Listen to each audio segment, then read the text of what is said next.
اللہ الرحمن الرحیم۔ السلام علیکم ورحمۃ اللہ وبرکاتہ۔ بادشاہ کا موڈ اچھا تھا۔ وہ نوجوان وزیر کی طرف مڑا اور مسکرا کر پوچھا، تمہاری زندگی کی سب سے بڑی خواہش کیا ہے؟ وزیر شرما گیا، اس نے منہ نیچے کر لیا۔ بادشاہ نے کہا لگایا اور بولا، تم گھبراؤ مت، بس اپنی زندگی کی سب سے بڑی خواہش بتاؤ۔ وزیر گھٹنوں کے بل جھکا اور عاجزی سے بولا، حضور آپ دنیا کی خوبصورت ترین سلطنت کے مالک ہیں۔ میں جب بھی یہ سلطنت دیکھتا ہوں تو میرے دل میں خواہش پیدا ہوتی ہے، اگر اس کا 10واں حصہ میرا ہوتا تو میں دنیا کا خوش نصیب ترین شخص ہوتا۔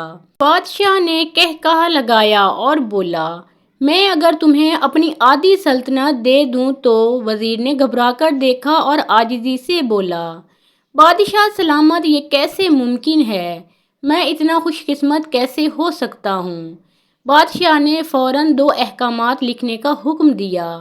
پہلے حکم میں اپنی آدھی سلطنت نوجوان وزیر کے حوالے کرنے کا فرمان جاری کیا اور دوسرا حکم وزیر کا سر قلم کرنے کا تھا۔ وزیر دونوں احکامات پر حیران رہ گیا۔ بادشاہ نے احکامات پر مہر لگائی اور وزیر کی آنکھوں میں آنکھیں ڈال کر بولا، تمہارے پاس 30 دن ہیں، تمہیں ان دنوں میں صرف 3 سوالوں کے جواب تلاش کرنا ہے۔ کامیاب ہو گئے تو میرا دوسرا حکم منسوخ ہو جائے گا اور تمہیں آدھی سلطنت بھی مل جائے گی، اور اگر تم ناکام ہو گئے تو پہلا حکم خارج سمجھا جائے گا اور دوسرے حکم کے مطابق تمہارا سر قلم کر دیا جائے گا۔ وزیر کی حیرت پریشانی میں بدل گئی۔ بادشاہ نے کہا، میرے 3 سوال لکھ لو۔ وزیر نے لکھنا شروع کر دیے۔ بادشاہ نے کہا، انسان کی زندگی کی سب سے بڑی سچائی کیا ہے؟ وہ رکا اور بولا، دوسرا سوال، انسان کی زندگی کا سب سے بڑا دھوکہ کیا ہے؟ تیسرا سوال، انسان کی زندگی کی سب سے بڑی کمزوری کیا ہے؟ بادشاہ نے اس کے بعد نکارے پر چوٹ لگوائی اور بآواز بلند کہا، تمہارا وقت شروع ہو گیا ہے۔ وزیر نے دونوں پروانے اٹھائے اور دربار سے دوڑ لگا دی۔ اس نے اس شام ملک بھر کے دانشور، ادیب، مفکر اور ذہین لوگ جمع کیے اور سوال ان کے سامنے رکھے۔ ملک بھر کے دانشور ساری رات بحث کرتے رہے، لیکن وہ پہلے سوال پر ہی کوئی متفقہ جواب نہ دے سکے۔ وزیر نے دوسرے دن دانشور بڑھا دیے، لیکن نتیجہ وہی نکلا۔ وہ آنے والے دنوں میں لوگ بڑھاتا رہا، مگر اسے کوئی بھی تسلی بخش جواب نہ مل سکا، یہاں تک کہ وہ مایوس ہو کر دارالحکومت سے باہر نکل گیا۔ وہ پورے ملک میں مارا مارا پھرتا رہا، شہر شہر، گاؤں گاؤں کی خاک چھانتا رہا۔ شاہی لباس پھٹ گیا، پگڑی ڈھیلی ہو کر گردن میں لٹک گئی، جوتے پھٹ گئے اور پاؤں میں چھالے پڑ گئے، یہاں تک کہ شرط کا آخری دن آ گیا۔ اگلے دن اس نے دربار میں پیش ہونا تھا۔ وزیر کو یقین تھا یہ اس کی زندگی کا آخری دن ہے، کل اس کی گردن کاٹ دی جائے گی اور جسم شہر کے مرکزی پل پر لٹکا دیا جائے گا۔ وہ مایوسی کے عالم میں دارالحکومت کی کچی آبادی میں پہنچ گیا۔ آبادی کے آخری سرے پر ایک فقیر کی جھونپڑی تھی۔ وہ گرتا پڑتا اس کٹیا میں پہنچا۔ فقیر سوکھی روٹی پانی میں ڈبو کر کھا رہا تھا، ساتھ ہی دودھ کا پیالہ پڑا تھا اور فقیر کا کتا پیالے سے دودھ پی رہا تھا۔ فقیر نے وزیر کی حالت دیکھی، کہا لگایا اور بولا، جناب عالی، آپ صحیح جگہ پہنچے ہیں، آپ کے تینوں سوالوں کے جواب میرے پاس ہیں۔ وزیر نے حیرت سے اس کی طرف دیکھا اور پوچھا، آپ نے کیسے اندازہ لگا لیا کہ میں کون ہوں اور میرا مسئلہ کیا ہے؟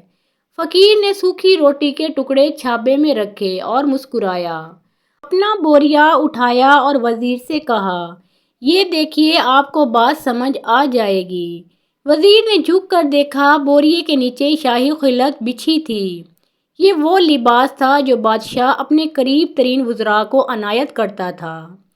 فقیر نے کہا، جناب عالی، میں بھی کبھی اس سلطنت کا وزیر تھا، میں نے بھی ایک بار آپ کی طرح بادشاہ سے شرط لگانے کی غلطی کی تھی، نتیجہ آپ خود دیکھ لیجئے۔ فقیر نے اس کے بعد سوکھی روٹی کا ٹکڑا اٹھایا اور دوبارہ پانی میں ڈبو کر کھانے لگا۔ وزیر نے دکھی دل سے پوچھا، کیا آپ بھی جواب تلاش نہیں کر سکے تھے؟ فقیر نے کہا لگایا اور جواب دیا، میرا کیس آپ سے مختلف تھا۔ میں نے جواب ڈھونڈ لیے تھے اور بادشاہ کو بتا بھی دیے تھے، لیکن اس کے باوجود آدھی سلطنت کا پروانہ پھاڑا۔ بادشاہ کو سلام کیا اور اس کٹیا میں آ کر بیٹھ گیا، جب سے میں اور میرا کتا دونوں مطمئن زندگی گزار رہے ہیں۔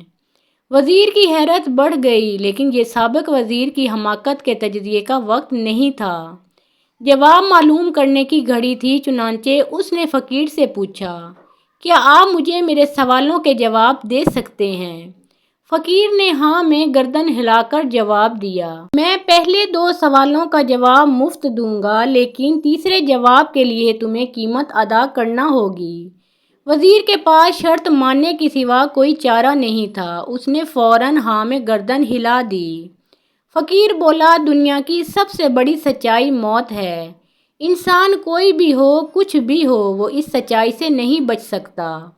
وہ رکا اور بولا، انسان کی زندگی کا سب سے بڑا دھوکہ زندگی ہے۔ ہر شخص زندگی کو دائمی سمجھ کر اس کے دھوکے میں آ جاتا ہے۔ فقیر کے دونوں جواب ناقابل تردید تھے۔ وزیر سرشار ہو گیا۔ اس نے اب تیسرے جواب کے لیے فقیر سے شرط پوچھی۔ فقیر نے کہا لگایا، کتے کے سامنے سے دودھ کا پیالہ اٹھایا، وزیر کے ہاتھ میں دیا اور کہا، میں آپ کو تیسرے سوال کا جواب اس وقت تک نہیں دوں گا جب تک آپ یہ دودھ نہیں پیتے۔ وزیر کے ماتھے پر پسینہ آ گیا، اس نے نفرت سے پیالہ زمین پر رکھ دیا۔ وہ کسی بھی قیمت پر کتے کا جھوٹا دودھ نہیں پینا چاہتا تھا۔ فقیر نے کندھے اچکائے اور کہا، تمہارے پاس اب 2 راستے ہیں، تم انکار کر دو اور شاہی جلاد کل تمہارا سر اتار دے، یا پھر تم یہ دودھ پی لو اور تمہاری جان بھی بچ جائے اور تم آدھی سلطنت کے مالک بھی بن جاؤ گے۔ فیصلہ بہرحال تمہیں کرنا ہے۔ وزیر مخمصے میں پھنس گیا۔ ایک طرف زندگی اور آدھی سلطنت تھی اور دوسری طرف کتے کا جھوٹا دودھ تھا۔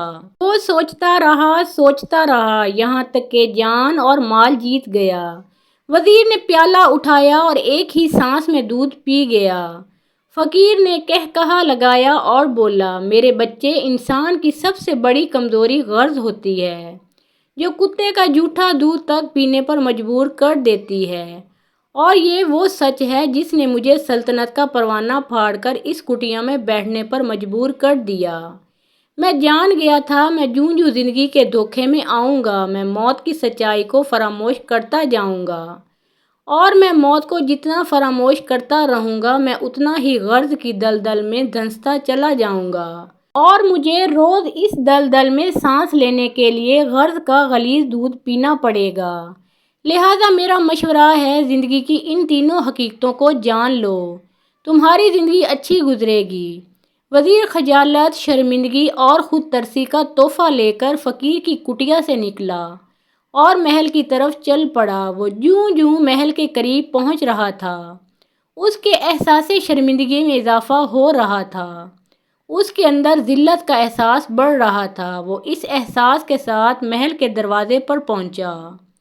اس کے سینے میں خوفناک ٹیس تھی۔ وہ گھوڑے سے گرا، لمبی ہچکی لی اور اس کی روح قفس عنصری سے پرواز کر گئی۔ محترم ناظرین، پیارے آقا محمد مصطفیٰ صلی اللہ علیہ وآلہ وسلم کا پیارا نام ایک بار کامنٹ سیکشن میں ضرور لکھیں۔ ویڈیو پسند آئی ہو تو لائک اور شیئر کریں۔